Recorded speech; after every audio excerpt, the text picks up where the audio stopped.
Good evening and welcome to the Township of Bedminster regular meeting of our Township Committee for February 22nd, 2022. It is 7 o'clock. We have a full attendance of the Township Committee meeting here in person. Ms. Ray, will you please have the Open Public Meetings Act statement? Adequate notice of this meeting of the Township Committee was sent to the Courier News Somerville, Bernardsville News Whippany, and to all subscribers and posted at the Township Municipal Building on January 6, 2022. Great. Please join me standing for the Pledge of Allegiance. I pledge allegiance to the flag of the United States of America and to the republic for which it stands, one nation, under God, indivisible, with liberty and justice for all. Okay, so before we get to the rest of the meeting, just as we've been doing for a very long time, go over the COVID numbers. So as of today, with the state and county data, and these are the numbers of confirmed COVID positive cases, once again, confirmed through the laboratory PCR tests, not via not the rapid tests and not through any other means, but laboratory confirmed.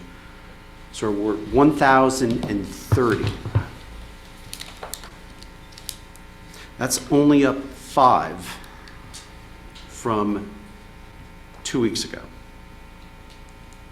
So as we were going over the numbers in December and January, the rate, certainly the infection rate, is tailing off dramatically. However, there is some bad news, and it's very confusing news, because the same data also reports an increase of 1 fatality. So, Robin, you and I both get the data, the daily numbers, daily reports. I don't remember seeing a fatality in the last 2 weeks. No. So sometimes the data comes in as the state looks at fatalities, and they may ascribe a death to a COVID case. Certainly in the last year we saw the number go from 4 to 5, then back to 4, then back to 5, and back to 4. And according to our contacts at the county, that's because the laboratories were trying to figure out whether or not a fatality was in fact related to COVID. So as of the data today, 1,030 confirmed cases, 6 fatalities. All right, so compared to a lot of our surrounding towns of similar size, we're still doing well, or better. Vaccination.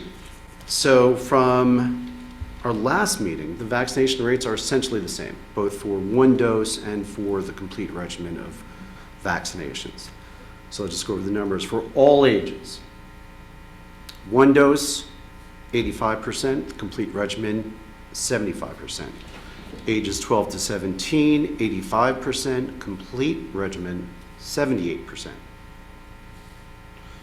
12 and over, so 12 and all the way up, 95% 1 dose, 84% complete regimen. 18 and over, 96%, 85% complete regimen. 30 and over, 1 dose, 96%, complete regimen, 85%. 65 and over, 119%, 1 dose, 104 with a 104% complete regimen. So once again, we've been saying, look at these numbers relativistically. I don't believe that 119% of our population of 65 and over has had 1 dose. That would probably be impossible. But even the state website references how the data is presented and says there's often gaps. But what this means is certainly we are trending probably slightly above the state average. But what it also means is these numbers are relatively unchanged from 2 weeks ago. And those numbers were relatively unchanged from 2 weeks before that. I know, Colin, you've had this discussion with the Board of Health that we're certainly reaching asymptotic levels, right? We've said that before, that you've got the population that's going to get vaccinated. And we're just not seeing it. So with all the vaccination clinics that we ran in town, that the county has run, that the opportunity for vaccinations through the drugstores, CVS, Walgreens, Rite Aid, the people that have gone in have gone in. So, Colin, I know you might want to report a little bit more on the Board of Health during subcommittee call-outs, but we'll get to that in a bit. A couple other things I want to talk about from the mayor's perspective as well. Robin and I attended a meeting earlier in the month with Pablo Orozco from Somerset County, who is the Somerset County Shared Services Liaison to the municipalities. Robin, that was about, what, 2 hours? 2 hours, maybe a little bit more than that. And other than perhaps some discussion about fire departments and regionalization, that on a long-term perspective from the county, there was really nothing new presented, at least from the county's perspective, that we're not already doing. But once again, we'll see if they develop more plans and more ideas for shared services within the county. Some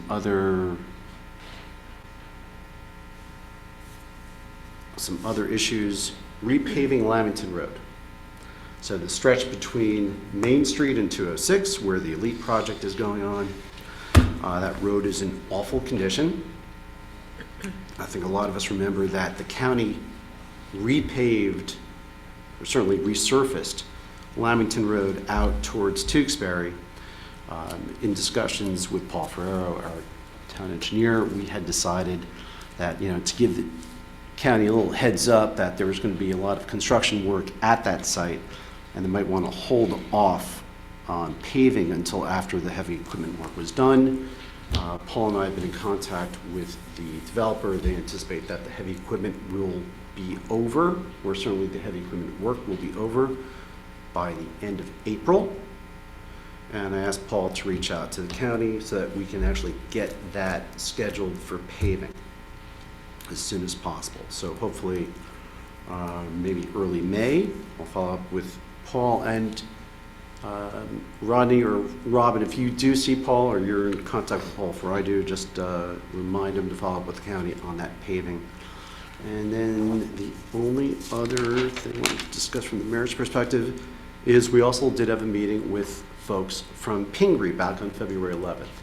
So Pingree, with its new acquisition of the Purnell campus, is looking to hold an event, sort of welcoming a new headmaster to Pingree. And at the same time, this would be an opportunity for them to showcase off the new campus in Pottersville.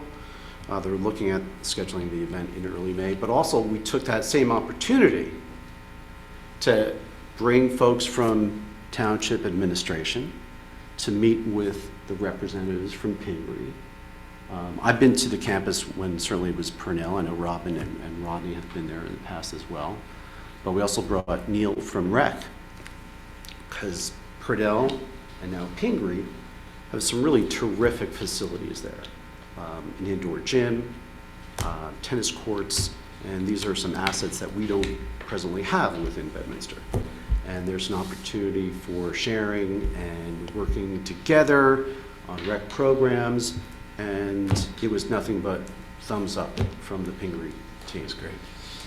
In fact, I think as the meeting was ending, there was a soccer club, not necessarily associated with Pingree, that was coming to the facility to use some of their assets for training. So, good meeting with Pingree, and we wish to have continued coordination with them. Okay, we have visitors here tonight.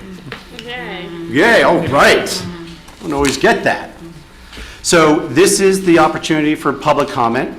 For public comment, please come up to the lectern right over there. State your name and address. And we know we've got some folks from the NAACP that want to talk about the burying ground up on Hillside Ave. So let's start with that. Once again, coming up to the lectern, name and address, please. Good evening. My name is Ray Daniels, and I'm president of the Tri-City NAACP. And I am a resident of New Providence, New Jersey, have been for the last 44 years. And I come on behalf of my colleagues in NAACP, Plainfield, and some of them are going to go Zoom tonight, so I know that there's one that's already there for Zoom, and it's probably going to be a few others too that's going to join us. I hope it's not too late.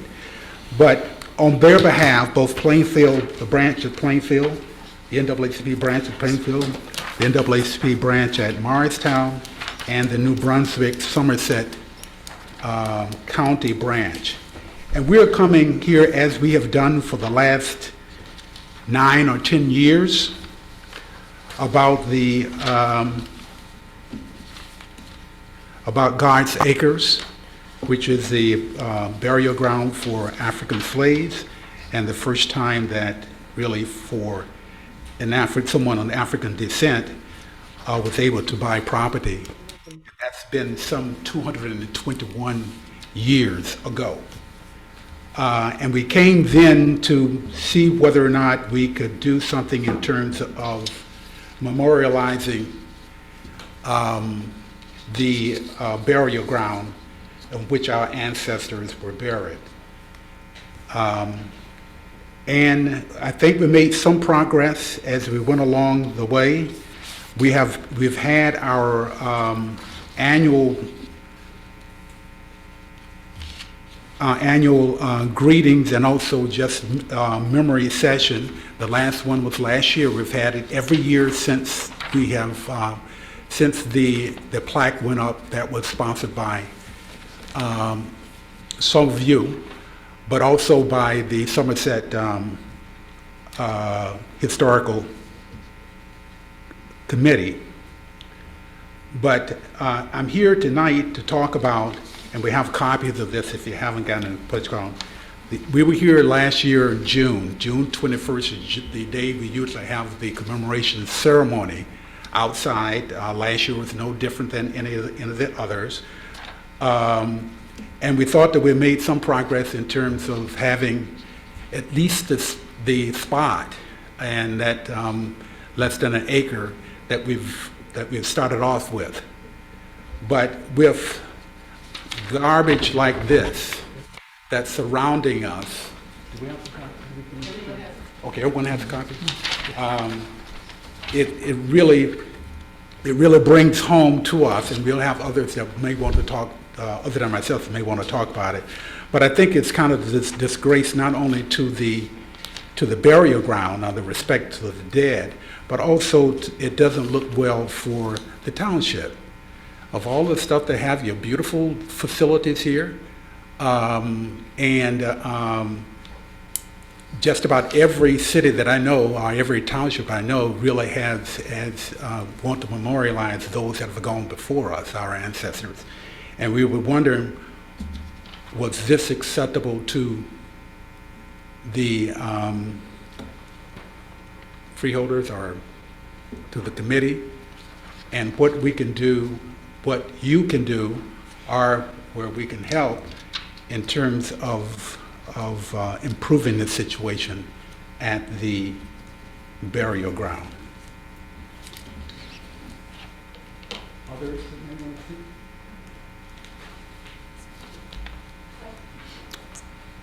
Thank you, Mr. Daniels. Good evening. Mary Jane Fennell, 162 Hillside Avenue. I know where you live, Mary Jane. And I know where you live. This is not the first time we've had a junkyard issue up on Hillside. I mean, if you check Mr. Price's files, there was a big junkyard over there, and it took several years to clean it up. It's better now, but this this new situation, remember, I tried to buy that land. I would never put that kind of stuff on next to a burying ground, and I hope nobody would do that to where my family is buried. But I'd like to know what, since it's in private hands, I understand you really can't do much except enforce the zoning laws, but I would like the township to consider building a nice green surrounding to. We're already under discussion. Really? Yes. Good man. Thank you. Okay, well, because, that should not be allowed, all that equipment. And now they've piled up a big pile of wood. They cut down a tree and they piled up a big pile of wood. It's probably maybe, Oh, I think that's more than one tree. you know what's going on. In fact, I think that's several trees. So that's all, I mean, so you are considering making a nice green barrier? Good. It's to the township's credit. Thank you. Thank you, Mary Jane.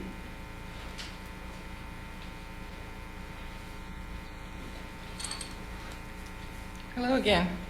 Hello again. My name is Kim Monfort. My address is 1345 East 2nd Street in Plainville, New Jersey.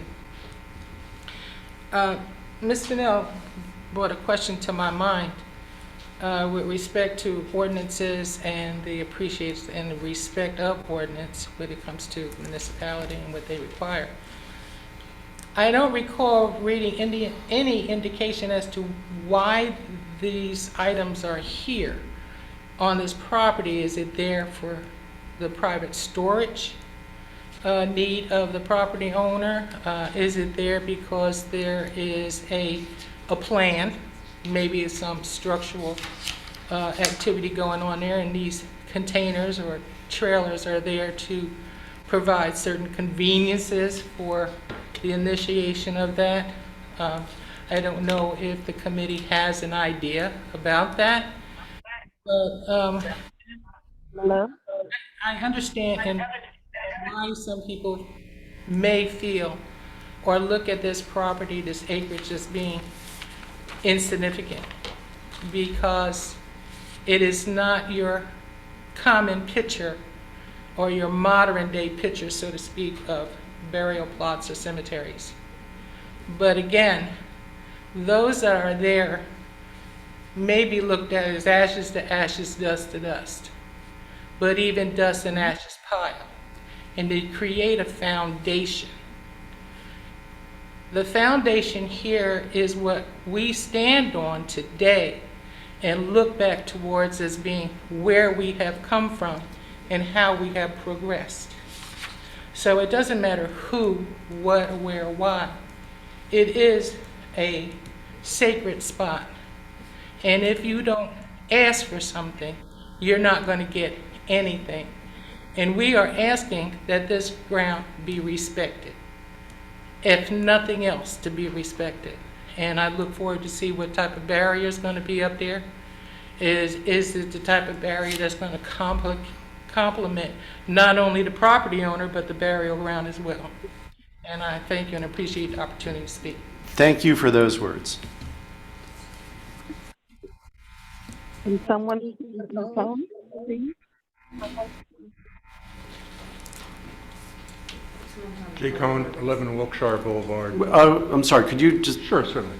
Jay Cohn, K-O-H-N, 11 Wilkshire Boulevard, Randolph, New Jersey. Executive member, New Jersey State Conference, NAACP. I just have one question. If you're building, you have plans to do something on this property? You're going to make some sort of improvement on it? A barrier of some sort? we've been discussing putting up some, looking at putting some hedges. So that would be on the 66 by 66, you'd put plant Yeah. hedges? Yes, so that we could demarcate the property, screen it off, put some hedges up. We have not pushed that out further, just to make sure that whatever we put would be complementary to the property. and deer resistant. Well, I believe when Nancy was here last year, she cited a number of people that were identified of having been buried there in like a 20-year period. And the number was more than the property could contain, and that was some 50, 60 years after the implementation of making it a cemetery. You'd be basically planting hedges on graves. Doesn't bother you. It's fine.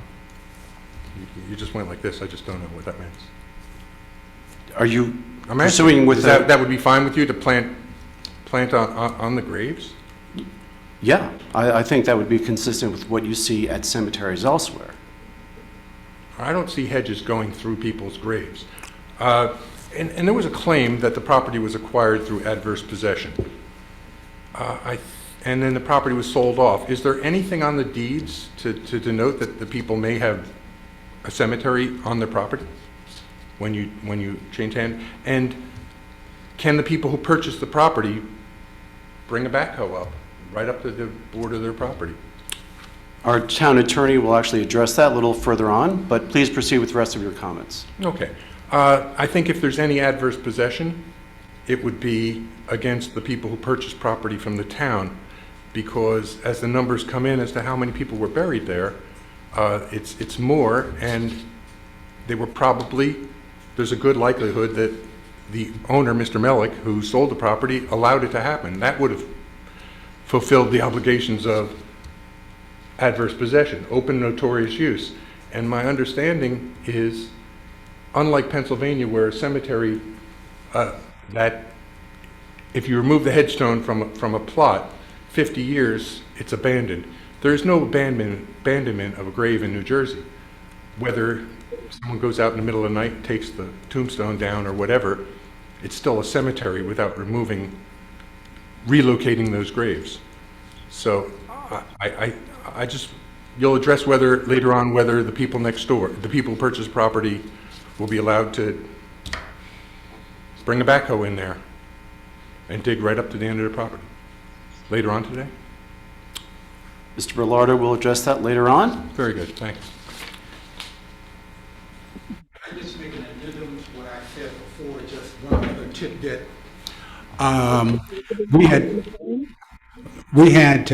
We've been discussing at least the last 8 years that we had the monument there, but also to make that a national monument, historical monument.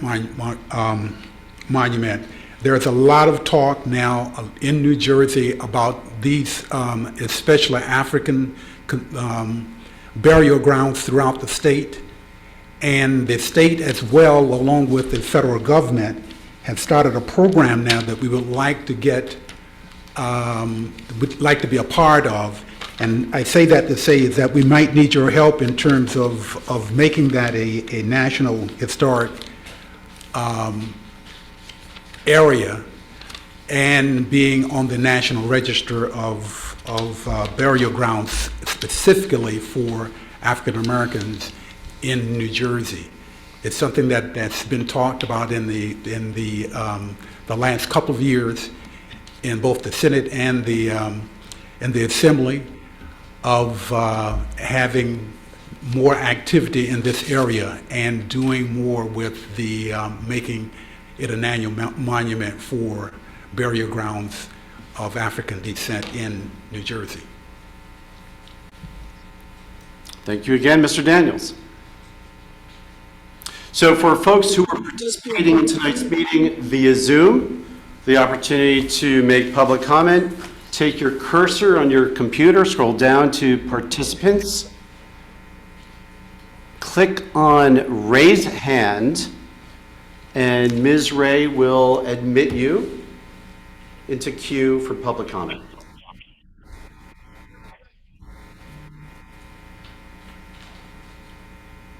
Ms. Ray, anyone? I'm not seeing any raised hands now.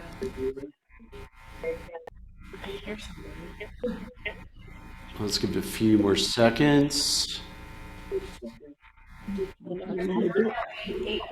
Sorry, no. Oh, yeah, and so if the person who is participating in tonight's meeting on telephone, please press, if you're interested, press *9. Otherwise, Robin, can you mute?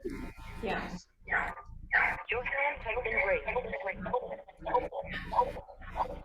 Okay, so mute everyone else and then admit that. Yeah, she's, so I have 217-5311. You're available to go ahead and speak. Thank you so much. Good evening, Mayor Jacobs, Township Committee members, Clerk Robin Ray and administration, residents, interested citizens, and NAACP members. I'm Sharon Robinson Briggs, President of the Plainfield Area NAACP, member of the State Conference NAACP, and former mayor of Plainfield. I am so happy to be joining you, along with many others, including Ray Daniels and Carrie Leslie and Jay Cohn, Mel Robinson, Kim Montford, Nancy Pivawa, Mary Jane Fennell, and maybe some others that have joined for this portion of your meeting. So happy New Year and happy Black History Month. Thank you so much. Oh, also Marjorie Young is there as well. And thank you so much for your continued partnership, Bedminster. We, regarding the African American burial grounds on Hillside Avenue, and also your partnership of our annual acknowledgement ceremony every June. Everyone, I'm echoing the sentiments previously expressed. We're here to also ask whether there are any zoning laws in place to mandate how property should be maintained, especially those properties that abut such a wonderful historic site as this African American burial ground. I did hear comments with regard to hedges, and would also like to include, would it be possible to maybe erect a bench or two? And I do have the application. I thank you for your administration for that. Specific to pictures that we've seen of the grounds, are there any zoning or restrictions that are in place or can be put in place? Because any burial ground that you go to, there's never this kind of situation or this unsightly stuff right around a burial ground. So please take a look, please review, kindly let us know what, if anything, is being done or can be done. And again, we thank you so much for your continued partnership with us as we enjoy coming to your municipality and being able to speak directly with you.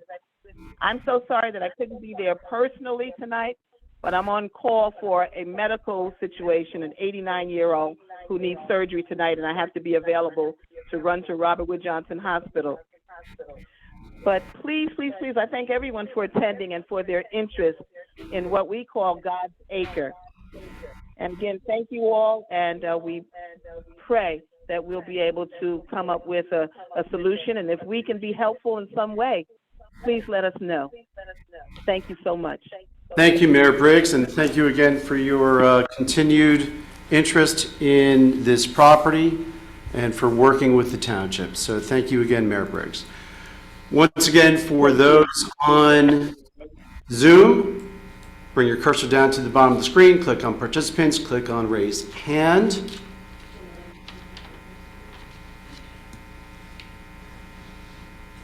Okay, so lots of comments that came forward to us. I think, as most know, I live directly across the street from this property. And so perhaps more than anyone, and even more than Mary Jane, I am particularly sensitive to the way that property is maintained, both for its ramifications to the burial ground, as well as to the neighborhood itself. And this is something that is not unique to this street or to any street. And certainly this Township Committee has been particularly aggressive in looking at property maintenance and using our zoning officers and our construction code officers on property conditions, especially, once again, with a property that is as unique as this area is. So, yes, there have been discussions with our zoning officer. Our zoning officer has had outreach, I believe, to the property owners themselves. In fact, this photo was probably taken a couple weeks ago. The property has since been cleaned up a bit. Those logs have been straightened out.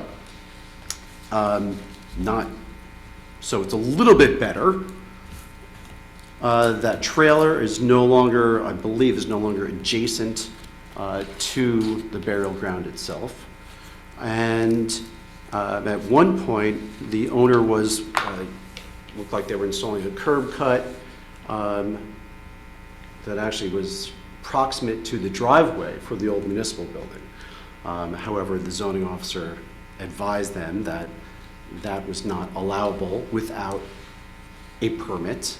No permit has since been submitted, as I understand. No permit has since been. That's correct. Is that true? So That's no correct. permit has been submitted to the township.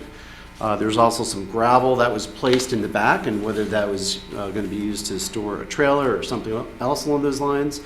Certain placement of gravel would, I think, according to our town engineer, might also trigger some permit conditions. So the zoning officer had conversations about that end as well.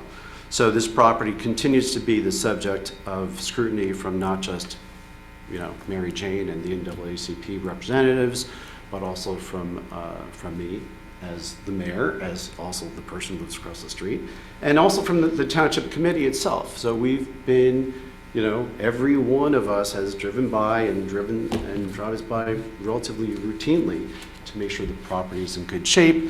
Rodney is our interim director of Public Works, and make sure that the site is maintained in good condition, that the leaves are taken off, that it's mowed, and that if there's any branches or anything else that falls down, DPW is out there in a day to make sure the property looks good.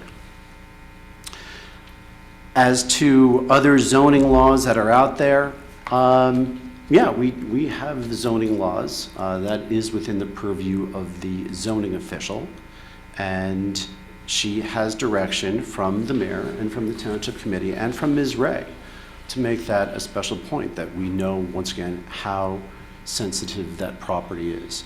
There was a question about, is there anything else that the township can do?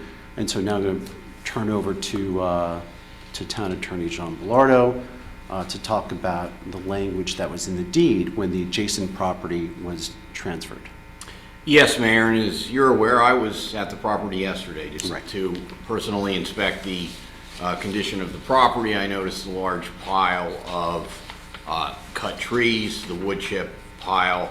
I had reached out this morning to a representative of the property owner to express not only my displeasure, but the displeasure of the Township Committee for the aesthetically unpleasing site that was there.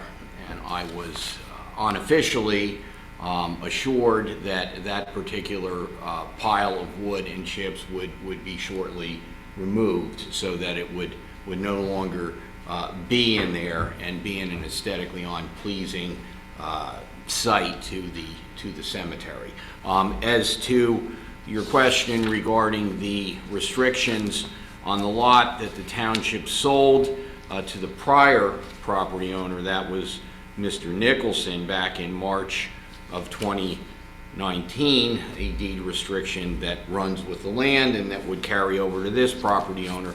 There is express language because we were, as you will recall, concerned at that time about the use of the lot that the township was selling. And so the deed specifically says this deed is granted with the understanding and acknowledgement that there is a cemetery on the adjacent property identified as lot 1.01 in block 28, which is not to be disturbed by any use or development of lot 1.02. that's the lot that we conveyed.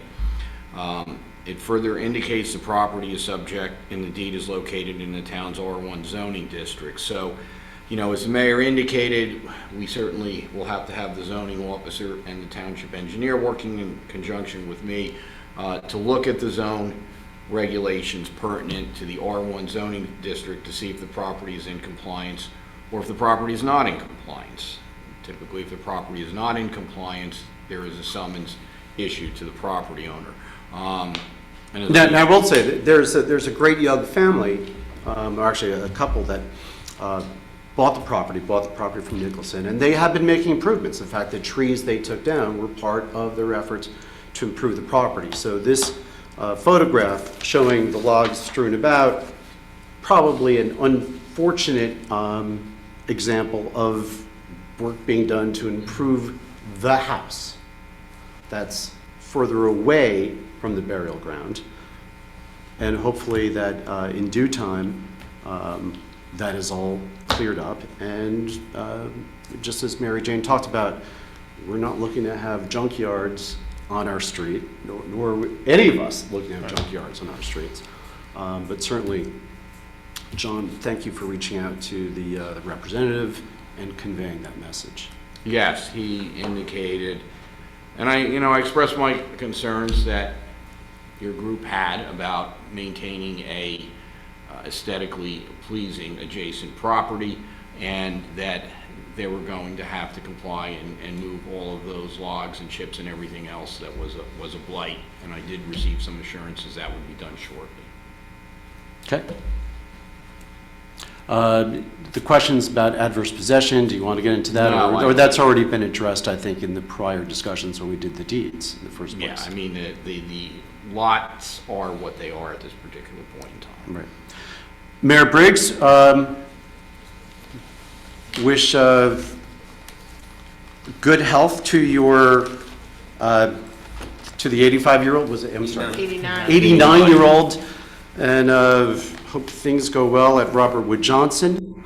And Mayor Briggs, if you don't mind, you can certainly reach out to me to discuss whether it's hedges or landscaping or anything else along those lines. So Mayor Briggs, if you're still with us. I am. Thank All you right. so much. We'll echo there, but Mayor Briggs, open door to both Ms. Ray and myself. Thank you very much. I really appreciate it. And thank you for this opportunity to address you, sir.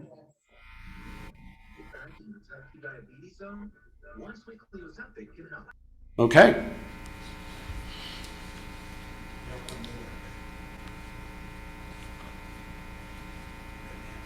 No, that was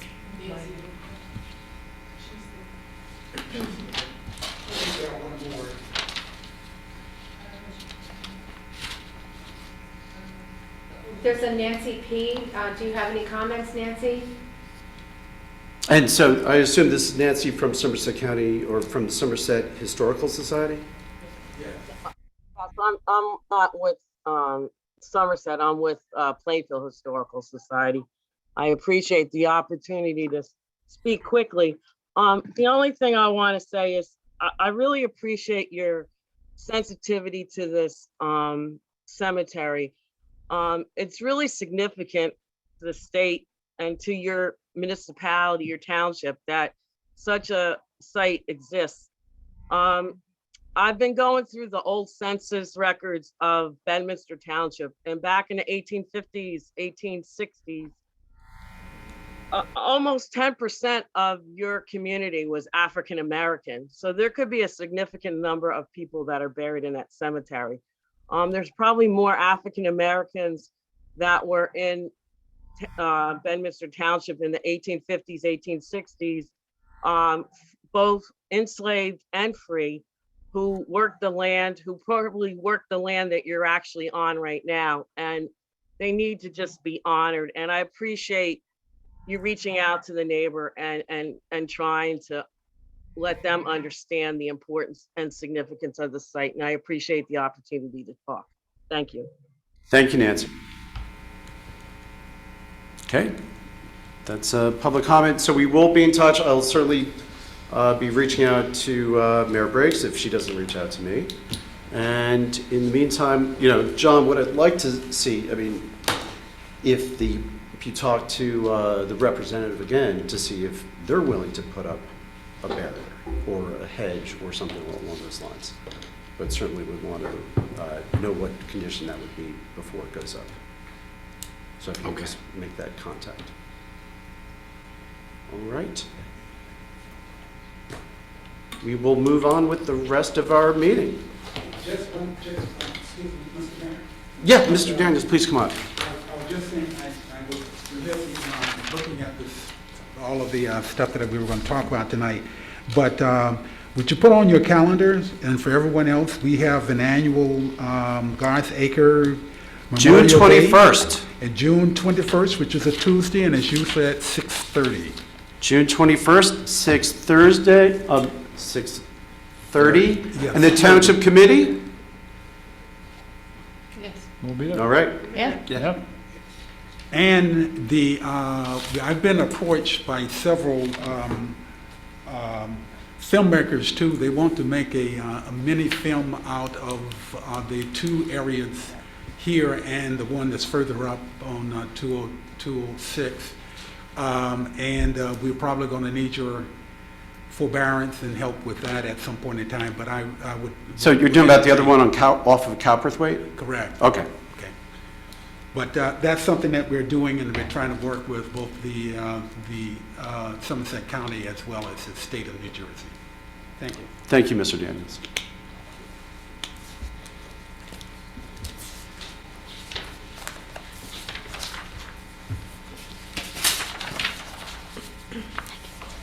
We have 4 meeting minutes to approve. So that's the January 31st, 2022 Township Committee Budget Work Session, number 1, January 31st, 2022, Executive Session, 7 o'clock. February 7th, regular Township Committee meeting at 7 o'clock. February 7th, Executive Session at 7:52. Any comments regarding those meeting minutes? Seeing none, may we have a motion to approve? So moved. Second. All in favor? Aye. Permits and raffles, we have 5 permits and raffles to consider tonight. First is an on-premise merchandise raffle to benefit the Center for Contemporary Art, April 3, 2022, 3 p.m. to 5 p.m. 2020, Burnt Mills Road, Bedminster. The date was changed due to COVID, originally scheduled for September 17th of last year. Social fair permit to benefit Mainstream on May 21st, 2022 from 6 p.m. to 11 p.m. at Red Tail Farm, 1100 Rattlesnake Bridge Road, Bedminster. The third, social affair permit to benefit the Special Olympics on June 20th, 2022 from 10 a.m. to 7 p.m. at Fiddler's Elbow Country Club, 811 Rattlesnake Bridge Road, Bedminster. Fourth, on-premise merchandise raffle to benefit Hunterdon Healthcare Foundation, May 12, 2022, 5 p.m. to 9:30 p.m. at Hamilton Farms Golf Club, 1040 Pottersville Road, Bedminster. And the last is an off-premise 50/50 raffle to benefit Mainstream on May 21st, 2022 from 6 p.m. to 11 p.m. 1100 Rattlesnake Bridge Road, Bedminster. Any questions or comments regarding those permits and raffles? No. Okay, we have a motion to approve. So moved. Second. All in favor? Aye. Thank you. Okay, we go to monthly report discussion by subcommittee chair. You guys are welcome to stay for the rest of the meeting. But we're just gonna go through. What's that? Okay. Okay, good, no, that's all right, all right, good. Monthly report discussion by subcommittee chair. We will start with Committeeman Stevenson. Thank you, Mayor. Good evening, everybody. Just a quick update on DPW, taking a lot of our time and resources on repairing our dirt roads, as is usually the case in the washout season.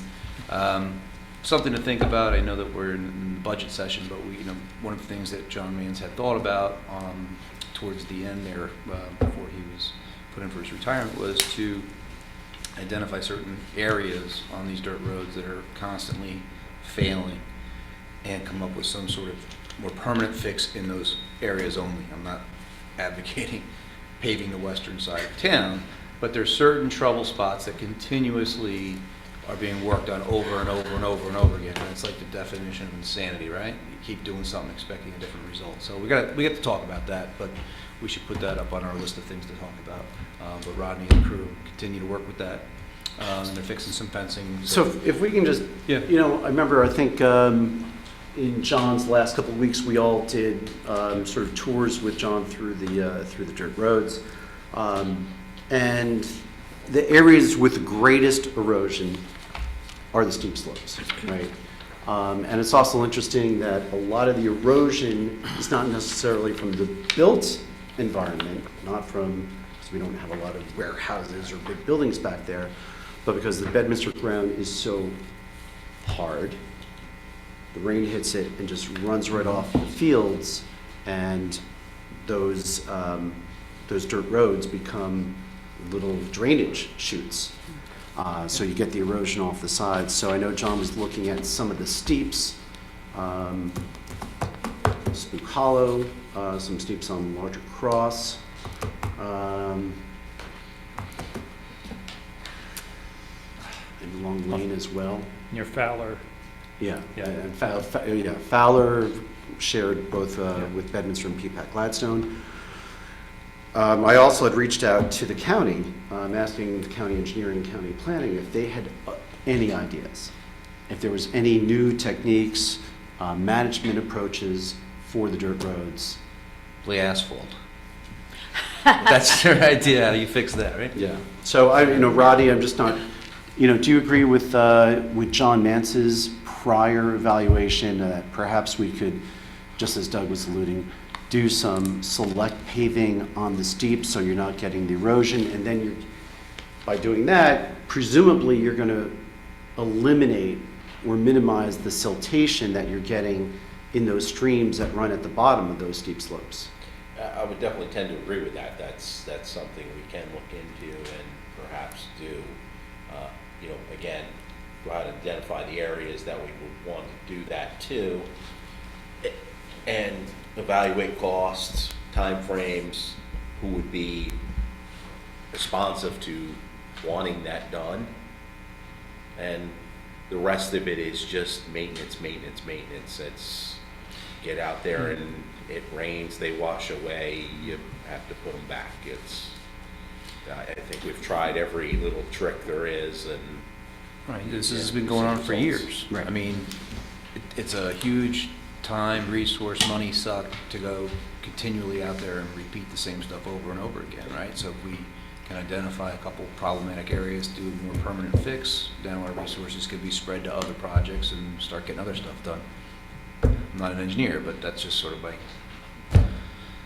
off the cuff way to try to fix that and move on. But I understand there are other issues too with paving, folks using horses and all that. So I get it. So we just got to see whether it works.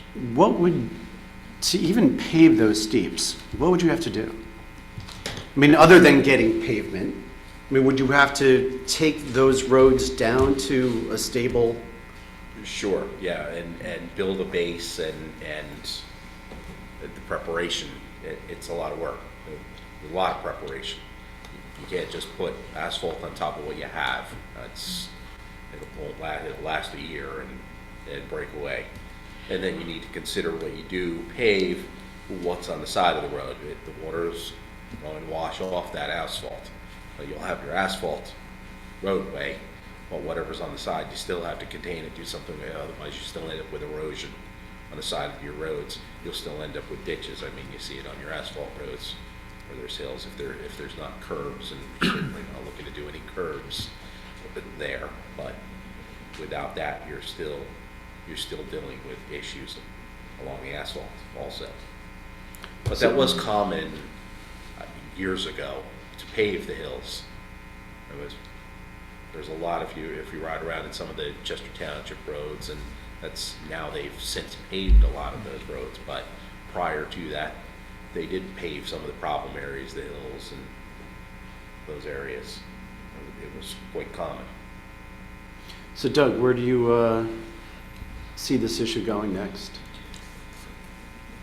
I think it would behoove us to really get a good sense from Rodney about resources and time and attention, and really how much is it really drawing away.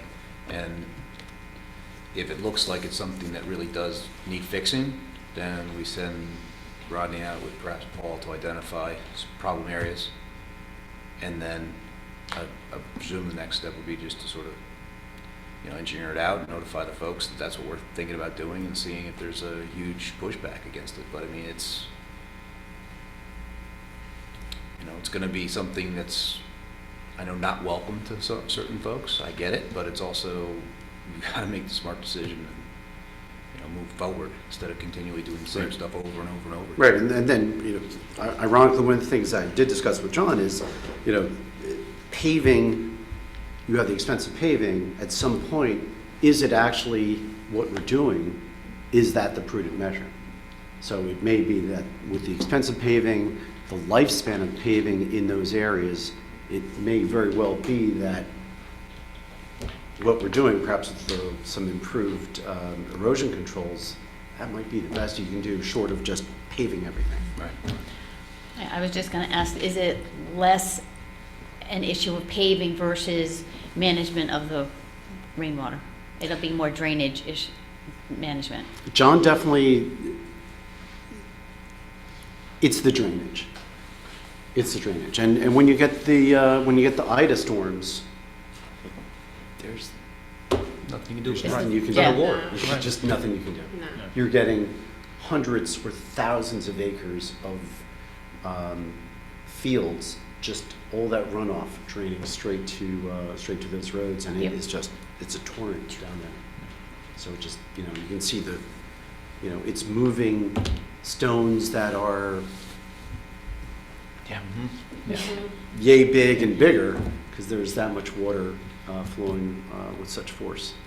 So it just takes the dirt, it takes the gravel, it takes everything, and just dumps it, and then becomes an environmental issue, and to some extent it can actually exacerbate further downstream flooding. So Sure. we have to make sure that we're not just pushing the sediment downstream, and then sooner or later it's going to create another situation on the streams or in the north branch of the Raritan. Plant more trees. Plant more trees.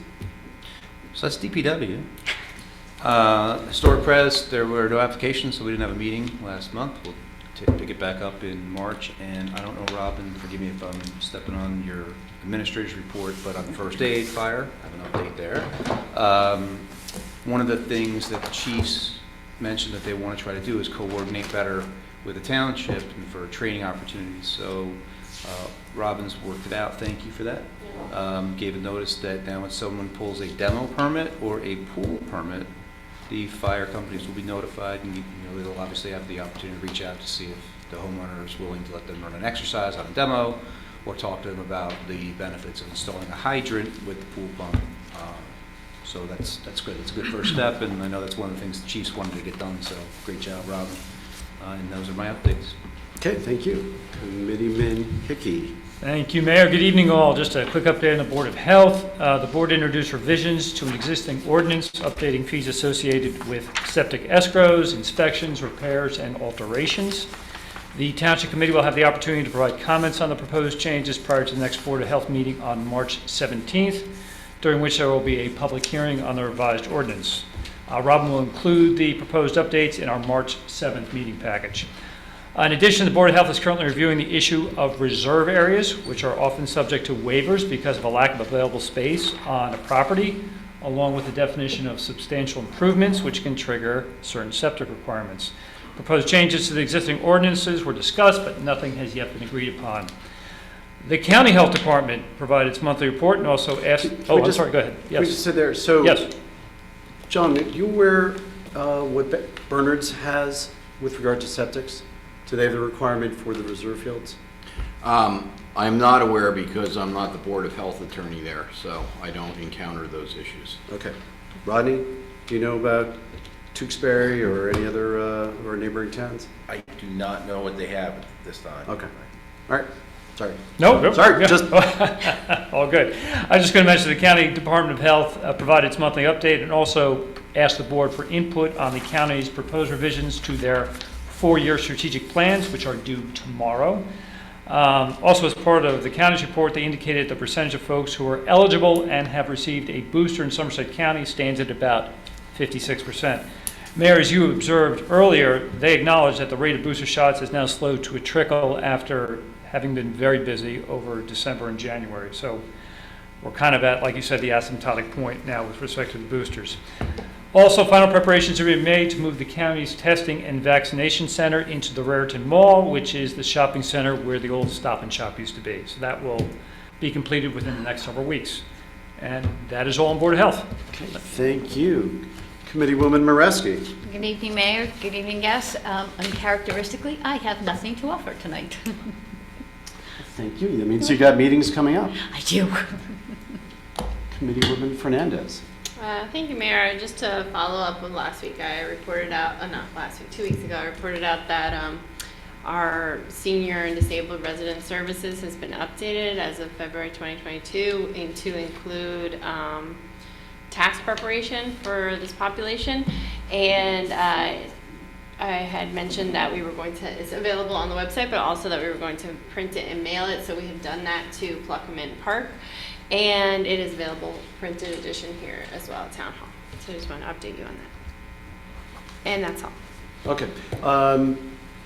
Fall Fest, any updates? There's no updates at this time, but it is moving forward. There will be a Fall Fest. Okay. That's my update. That's important. All right, so I'll just cover some issues, and Colin, you're on a couple of these, so feel free to jump in if I miss something. So the Land Use Board, this was actually a denial of a variance. This was a zoning board of adjustment matter, so Colin and I were not eligible for participation, but it is a property that we certainly are all very well familiar with. This is the 2 buildings that were demolished on Route 202, 206 in Pluckerman. That property previously had an approval, and still currently does have an approval for construction of a building with commercial office in it. The owner decided he wanted to apply to see if he could get approvals to build 6 apartments into that similar building. The zone there is Village Neighborhood for Pluckman, which on 202, 206 promotes commercial use. It does allow mixed use with residential on the 2nd floor, so long as it's blended in with commercial use. That's not what the owner wanted to apply for, so he applied for straight residential, and the zoning board denied that use variance. We've been by that property, so it's moving a little far afield from the land use action, but they put up the fence blew down the last couple of days with either it was the Thursday, Friday wind, or it was the Saturday snow squall, but that fence is down. Both zoning and construction code went out to the site. Robin, do you have any update from the construction officer from his observations? I do. He said that the oil tank was actually cut. He went out today. The oil tank was cut up. It looked like it was a fresh cut, which could have been part of the smell. Okay. He did not witness any odor today. Okay, so there's no fuel odor, which is good. But it still is in a state of 80% demolition. So the foundation is still there, the fence is down, it is still in an unsafe situation. And so Ken will be following up. Is this a Ken? Are you coordinating with Ken, John? I'm waiting direction from the Township Committee because Okay. I think the initial direction was, Ken said, should I give him more time? And He had indicated that he had a contractor ready to finish yeah, the and demolition. I think your direction, Mayor, was I don't know what your direction was, but if you want us to pursue it more aggressively, then you should let us know. Well, I think certainly we want the fence put up and we want the property maintained in a safe condition.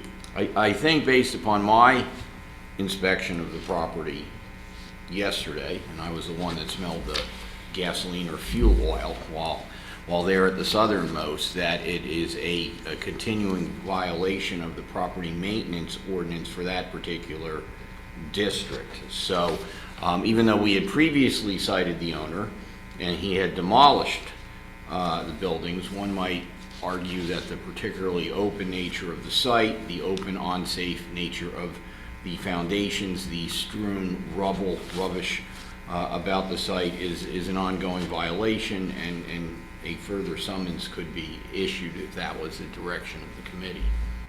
Okay. Well, while we're take a little consensus. You passed the site. We all passed the site every day. It's ugly. Yeah, I mean, the fence situation, there were, extenuating circumstances with the wind, so I think that, that we can be flexible with that, but as far as the condition of the property, if it's unsafe, then we need to move a little bit more aggressively. Agreed. I will work with our staff and make a note concerning that. Okay. I mean, if the site's unsafe, then the fencing becomes more of an urgency, right? Right. You need to keep folks out of the unsafe place. Well, even with the fencing, it's only on the front of the property. It doesn't. It does not extend to the rear of the property behind, by the back of Annie's Deli and Kiku and everything else. Teenagers, whoever that wanted to go on the property could easily stumble into the open foundations. Did Ken give any indication of the condition of the fence? Was the fence still down? So one of the inspectors from Paul Ferrero's office went out there right after Ken did to inspect the site. Okay. So we'll have a report on Thursday morning. Okay, so if you get, just make sure that John. Yeah, I'll wait till Thursday morning and then work with everyone and get some direction to make sure the site is cleaned up. And then to just complete land use board, there's an application next week. Correct. Next week for Fiddler's Elbow, which previously had approval for 24 cottages or 24 residential units and 6 cottages at Fiddler's Elbow. I'm not sure when that was approved. I think that was years ago, but I think they're coming in to modify that approval once again over at Fiddler's, and I think they've got some other amenities that's the subject of that application over at Fiddler's Elbow. So that'll be the first Thursday in March. Library board meeting, Colin and I attended the library board meeting. Something that I think that we had discussed here is making sure that the information regarding the state's emergency rental assistance program is up on our website. It's going to be up on the library website, and I also believe that they're going to have a representative from, I think was it the county? The county or the state? Yeah, it's the county. It's the county. So there's going to be a representative from the county attending a program at the library, informing residents who may be eligible for the emergency rental assistance. We also had a guest appearance at the library board meeting with the new children's librarian, so it was great to see him. Extremely energetic and introducing some new ideas for the children's library over there. And also, I think we should report that the library board, or the library, is looking to update and improve its website. Which, for those of us who have been on the library website, it certainly needs that needs that improvement. And then the only thing else on affordable housing, Robin and I have been working with the affordable housing agent to update some recommendations for the Bedminster Affordable Housing Spending Plan, and hopefully that will be discussed with the Affordable Housing Advisory Committee at our next meeting. Only other committee to talk about is Farmers Market.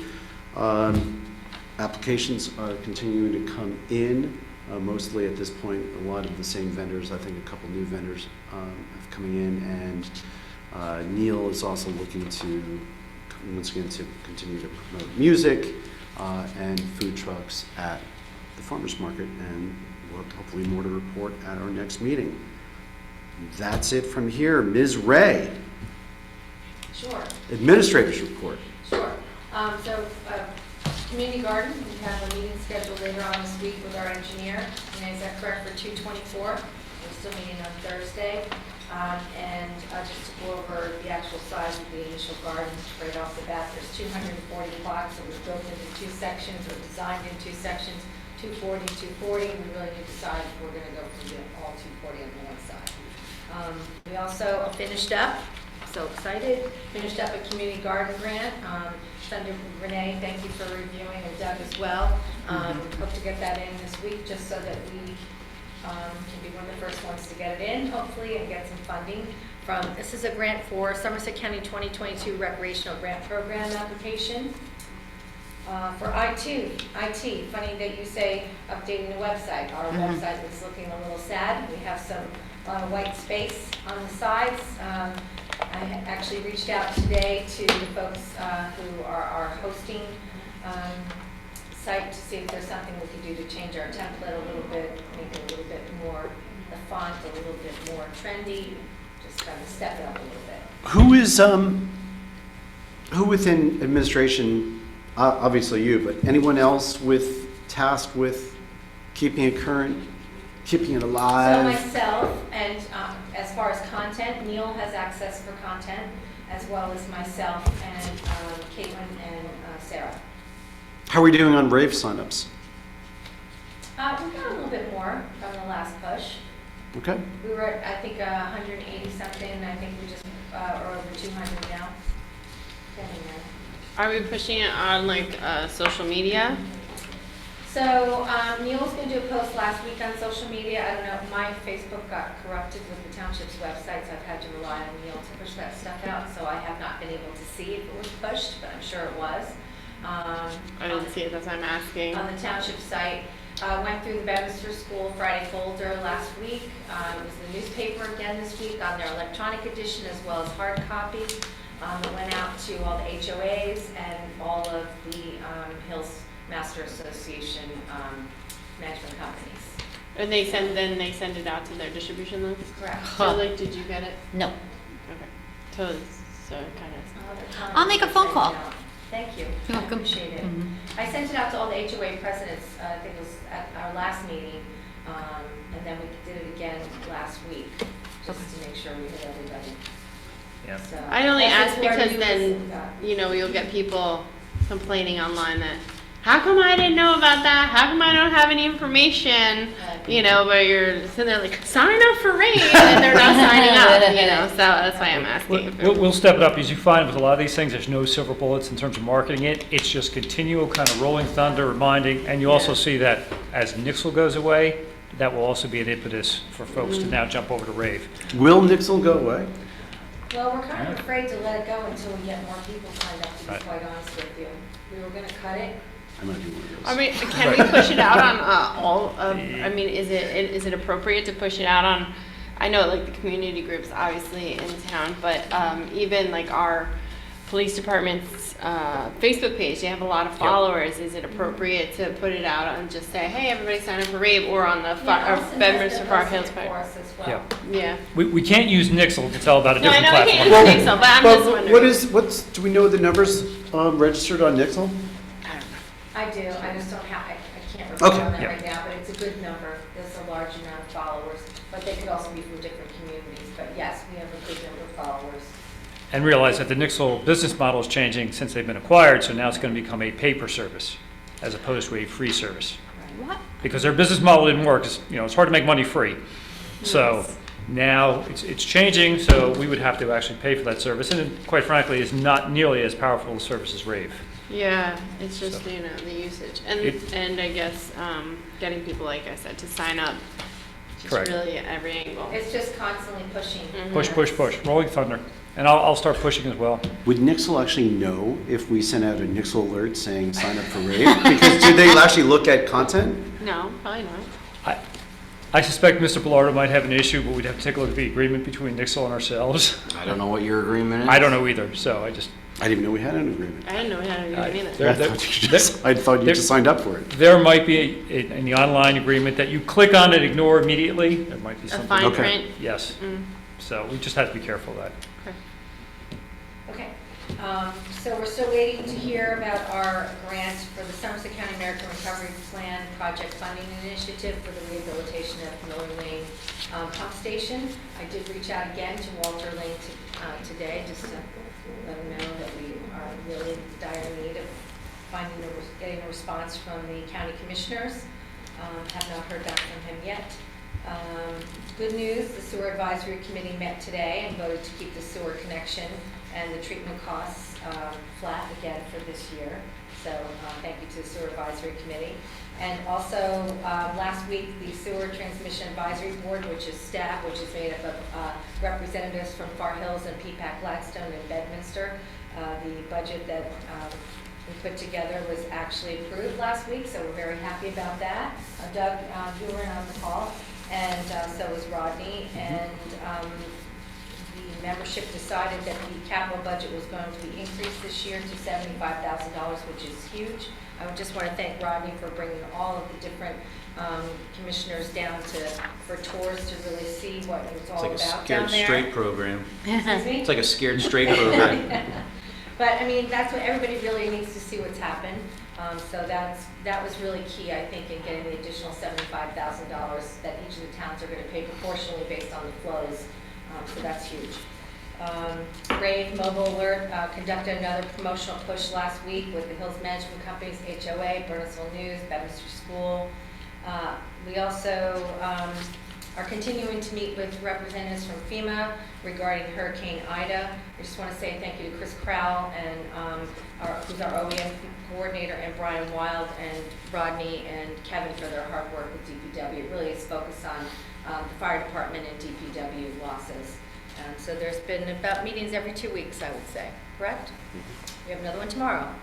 Yes. And good news is the fire truck's coming back. I just found out today that they're going to be picking it up next week and switching out the old truck, the truck that we're actually renting from ABC Rentals, which is good.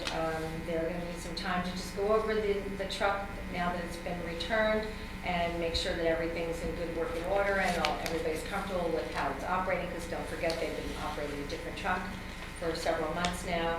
Gina had mentioned the senior resource guide has been updated and has been distributed, and as well as the PSE&G updates are on our website, and we also sent them out to CGP&H last week so that they could share with their residents as well. And that concludes my report. Thank you. You're welcome. It's a lot. It is a lot. We have no ordinances to discuss. We have no ordinances for introduction, and we have no ordinances for public hearing. We have one item on the consent agenda. It's a matter of routine nature. Any comments or questions, or does anyone want to pull that item off the consent agenda? If not, may we have a motion to approve the consent agenda? So, Second. Roll call vote, please. Mr. Stevenson? aye. Mr. Hickey? Aye. Ms. Moreski? Aye. Ms. Fernandez? Aye. And Mayor Jacobs? Aye. Thank you. And we have no other resolutions for tonight. May we have a motion to approve the bill list pending review of individual invoices? So moved. Second? Roll call vote again, please. Mr. Stevenson? Aye. Mr. Hickey? Aye. Ms. Moreski? Aye. Ms. Fernandez? Aye. And Mayor Jacobs? Aye. Thank you. Any matters for new business? Okay, let's cover some old business we've already covered. COVID-19, DOT, traffic improvements, that we'll save that for Chief Rock when he's around. Utilities, let's start with Colin, let's start with you. Thank you, Mayor. A couple updates. Altice, as I mentioned previously, I've been working with Altice representatives to get them updated names and contact information for all the Bedminster Homeowner Association reps in the Hills, as well as contacts in Timberbrook and Pluckman Park. Well, I'm happy to say that tonight, about an hour ago, emails went out from Altice. So they are starting the outreach to those communities with an attached agreement that the HOAs can review. It outlines, obviously, the proposed terms associated with the fiber upgrade. It has now some specifics that the HOAs can start to discuss whether or not they want to proceed forward. I know many have expressed questions and concerns, so the process will also give them the opportunity to directly engage with the project management and construction office at Altice so they can get their issues addressed. As a matter of fact, I was looking at my email and I'm already seeing questions bouncing back from a number of folks. So this is the start of the process. This is what we want. So I'll have a further update next meeting, but it's moving forward. Okay. New Jersey American Water. Just the water main replacement is currently underway on Ski Hill Drive, and just a reminder that work will take 5 to 7 weeks to complete, as Doug can attest to as he's driving down his road every evening. How's it going, Doug? There's equipment on the road, there's pipes on the road, Yes. the road was steaming tonight on the way here. Oh, really? The asphalt was wet, I guess, so it was steaming, it was like Okay. an apocalypse. But no, it is what it is. I mean, they're digging the road up and they're laying down pipe. All right. It's bumpy. Bumpy. And Yeah. for a while, yeah. Just one thing on PSE&G, and since we have Jake here, maybe we can take advantage of this opportunity. I mentioned last time that the utility shut-off moratorium that went into effect in March of 2020 is now due to expire on March 15th of 2022. PSE&G indicated that statewide 25% of their 2.5 million customers are behind on their utility bills. 275,000 are 90 days past due. Mayor, you had a question at our last meeting to determine the number of Bedminster residents potentially impacted. That number currently stands at 108 residential customers with balances owed in excess of 90 days who are now in danger of being shut off once the moratorium ends. PSE&G has asked us to help get the word out for the options that folks have who are behind on their bills, because apparently some 60% never take advantage of these. And if I can just for a minute, and since Jake is here, just kind of review those options. Option one, folks can set up a deferred payment arrangement with PSE&G. $0 down, 24 months to pay down the bill. All they need to do is go to pseg.com/myaccount or call 1-800-375-2262 and ask for a payment arrangement. Option two, they can ask for utility assistance, which is also available for gas, electric, and water through the Universal Services Fund.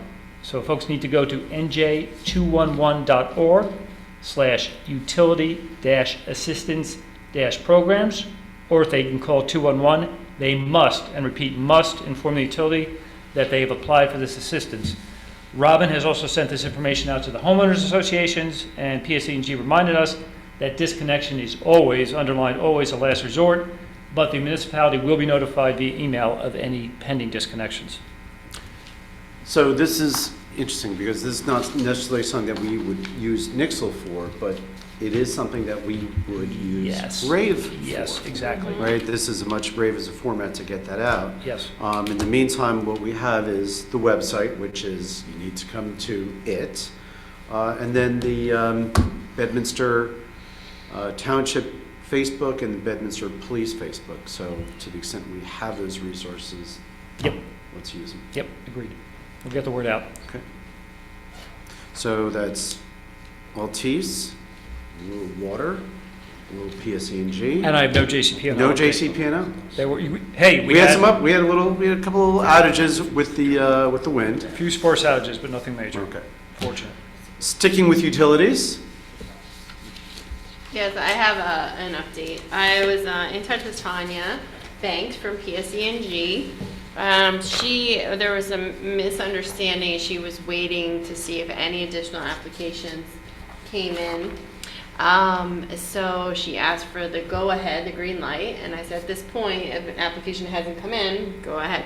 So they were out last week measuring. They were spotted by many neighbors. Really? And the gas division was out to take measurements to determine how many mains will be needed. They were not measuring for the service line or the meter placement or anything like that. Once that portion is completed, she'll be able to provide a better date for an estimate to individual customers. Good. Mm-hmm. Great. Thank you. And they were out, and I had multiple neighbors saw them out measuring. And they were like, what's going on? Well done, Gina There and we Doug. go. So let's see Great. what happens. Pluckman Park. Yes, Abe has renewed his request for the renewal of the pilot. Got to get with Mr. Bellardo on that, so we've got. Yes, We'll called get you together back. on that. There's, thinking that we can get a more substantive update in March on that? Because I mean, first off, we have to see, you know, eligibility. Secondly, you know, it's a chicken and the egg. Or do you ask for it, or do you say, what are you willing to put up for the pilot? So that's what we have to work through. It's not just going to be cosmetic, right? I mean, it's got to be something more capital-based. Right, I guess we'd also want to know what the impact would be on what benefit they would get versus normal taxation. But I guess that may also be a function of the type of pilot that would be issued. We got to dive To into be continued. Yes. After further There's research. certain advice that fall under the rubric of attorney-client Yes. privilege. Yes. Just putting it out there. But I will, you know, look to have that dialogue with him, but I'd like to get our ducks in a row first. Okay. That's it for old business. Let's go through, we do not have an executive session. Yay. So we'll go through Township Committee comments and then we will adjourn. And we'll start with Committeeman Stevenson. Thank you, Mayor. My only comment really is to piggyback on our guests tonight. You know, that is a site that I think we all deem sacrosanct, and it's not something that we take for granted. It is a piece of American history that I think has a lot of significance, certainly, and I think we all take it very seriously. Obviously, when you have private property, you know, it's hard. You know, it's a very hard issue. I want to commend you, Mayor, and how you handled it, and especially at the end about, you know, the shrubs or the, you know, the privacy barrier, because you've got competing interests. I get it, but your suggestion to bring them into the process and get blessings from the stakeholders, I think is spot on, because you're not going to be able to please everybody, you know. But if you get some buy-in with the folks that are, you know, invested in the site, I think it's the best way forward for us. And certainly we wouldn't look to do anything unilaterally, but I think that your approach to that was spot on. So thank you for that. Okay, thank you. Mayor, I have no comments. Thank you. Okay. Committeewoman Moreski. I have no comments, Mayor. Committeewoman Fernandez. Just to kind of reiterate what Doug said, I want to thank the NAACP and our concerned residents for coming out and sharing their concerns. And I look forward to the improvement of the neighboring property and just working with them in the future. Okay, thank you. I have no further comments. May we have a motion to adjourn tonight's meeting? It is, let's see, just 8:22. We have a motion to adjourn. So moved. Second. All in favor? Aye. Aye. Thank you and good night. Good night. This is the message I get. Bang. Good night.